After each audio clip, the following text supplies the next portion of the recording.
नाशिक लाचलुचपत प्रतिबंधक विभागाने मोठी कारवाई करत पेठ पोलीस ठाण्यात कार्यरत असलेल्या पोलीस अंमलदाराला 90,000 रुपयांची लाच स्वीकारताना रंगेहात अटक केली।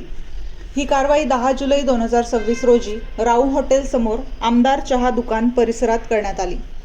लाचलुचपत प्रतिबंधक विभागाने दिलेल्या माहितीनुसार आरोपी पोलीस अंमलदार मनोज दगू गायकवाड वय 37 यांनी तक्रारदाराविरुद्ध दाखल गुन्ह्यात कोंबड्यांनी भरलेले वाहन सोडून देणे, गुन्हा रद्द करणे आणि पुढील कारवाई न करण्यासाठी 1 लाख रुपयांची लाच मागितली होती।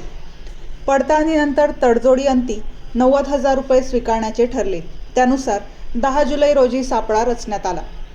आरोपीने तक्रारदाराकडून 90,000 रुपयांची लाच स्वीकारताच लाचलुचपत प्रतिबंधक विभागाच्या पथकाने त्याला रंगेहात ताब्यात घेतले। या प्रकरणी नाशिक शहर येथील म्हसरूळ पोलीस ठाण्यात भ्रष्टाचार प्रतिबंधक कायद्यान्वये गुन्हा दाखल करण्यात आला असून पुढील तपास लाचलुचपत प्रतिबंधक विभागाकडून सुरू आहे।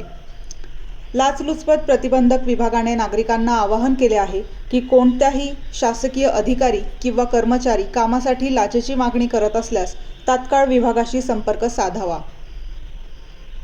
MG न्यूज प्रतिनिधी निलेश शेकोकार, नाशिक।